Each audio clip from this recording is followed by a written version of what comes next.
శ్రీ గురుభ్యో నమః. శ్రీకృష్ణాయ పరమాత్మనే నమః. భగవద్గీత తెలుసుకుందాం యూట్యూబ్ ఛానల్కు మిమ్మల్ని అందరినీ స్వాగతిస్తున్నాను.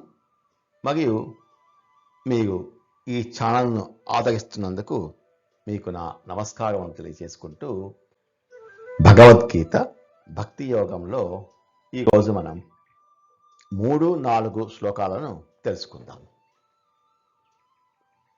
ఇంతకు ముందు శ్లోకంలో శ్రీకృష్ణ పరమాత్మ భక్తి యోగం గురించి వివరిస్తూ, ఎవరైతే ఎల్లప్పుడూ నన్నే ధ్యానిస్తూ ఉపాసిస్తూ అత్యున్నతమైన విశ్వాసంతో నన్ను పూజిస్తారో వారు నా దృష్టిలో యోగులలో శ్రేష్ఠులు అని చెప్పారు. ఇప్పుడు నిరాకార రూపాన్ని ధ్యానించే వారి గురించి చెప్తున్నారు. ఈ 2 శ్లోకాలు కలిపి చెప్పుకోవాలి. 3వ శ్లోకం.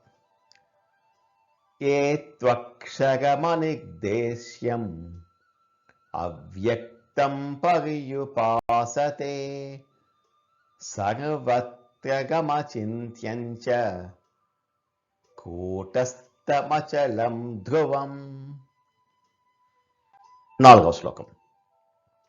సన్నియం ఏంద్రియగ్రామం సర్వత్ర సమబుద్ధయః తే ప్రాప్నువంతి మామేవ సర్వభూతహితే రతాః.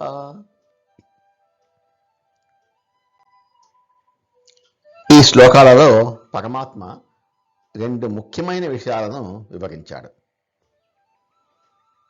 నిరాకార బ్రహ్మ ఎలా ఉంటాడు, ఆ నిరాకార బ్రహ్మను ధ్యానించే సాధకుడికి ఎలాంటి లక్షణాలు ఉండాలి. సన్నియం ఇంద్రియ గ్రామం, ఇంద్రియ సముదాయమును పూర్తిగా వశపరుచుకొని సర్వత్ర సమబుద్ధయః, అన్ని పరిస్థితులలోనూ సమాన బుద్ధిని సమదృష్టిని కలిగి ఉండి సర్వభూత హితే రతాః, సమస్త ప్రాణుల శ్రేయస్సును కోరుకుంటూ ఎవరైతే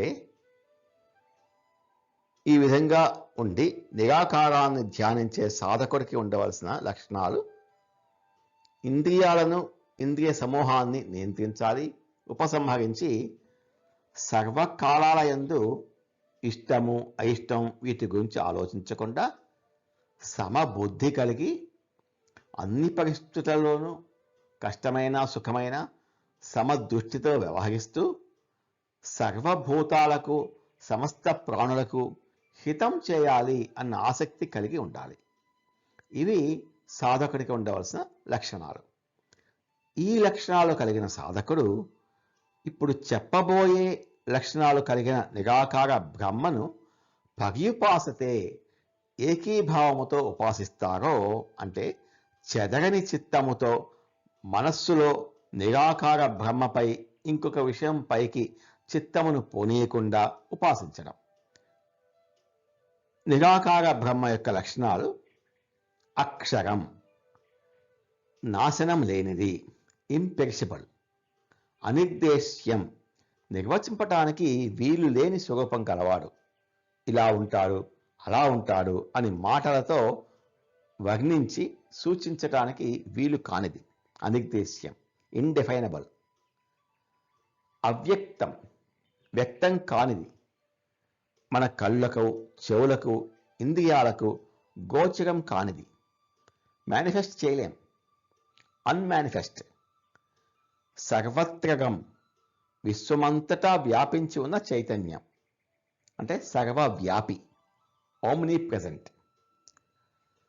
అచింత్యం, మనస్సుకు బుద్ధికి గోచరము కానిది, మన ఊహకు అందనిది, ఊహించుటకు కూడా శక్యం కానిది, అన్థింకబుల్.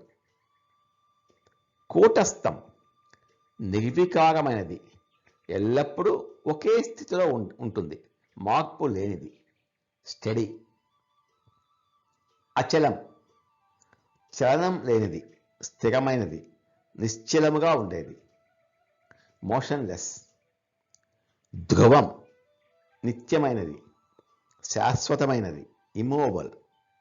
ఇవి నిరాకార బ్రహ్మ యొక్క లక్షణాలు. ఇంతకుముందు చెప్పిన లక్షణాలు కలిగిన సాధకుడు చెదగని మనస్సుతో ఈ నిరాకార బ్రహ్మను ఉపాసిస్తారో వారు తే ప్రాప్నువంతి మాం ఏవ, వారు నన్నే పొందుతారు. ఇంతకు ముందు 2వ శ్లోకంలో సగుణ రూపాన్ని పూజించే వ్యక్తులు, సగుణ రూపాన్ని పూజించే భక్తులు సగుణ రూపాన్ని అత్యుత్తమైన విశ్వాసంతో భక్తితో పూజిస్తారో వారు అత్యుత్తమమైన యోగులు అని సర్టిఫికేట్ ఇచ్చారు పరమాత్మ. కానీ ఈ నిరాకార బ్రహ్మను ఉపాసించే సాధకుడు నన్నే పొందుతాడు అంటున్నారు. అంటే మోక్షం కావాలంటే ఈ నిరాకార బ్రహ్మ ధ్యానానికి వస్తేనే మోక్షం అని అర్థం. సగుణోపాసన పండితే నిర్గుణోపాసనకు ఆటోమేటిక్గా ట్రాన్స్ఫర్ అయిపోతారు.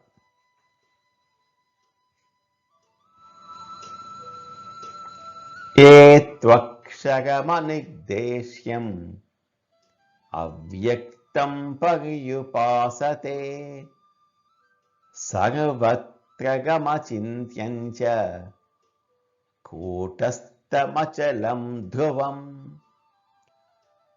సన్నియం ఏంద్రియగ్రామం సర్వత్ర సమబుద్ధయః తే ప్రాప్నువంతి మామేవ సర్వభూతహితే రతాః.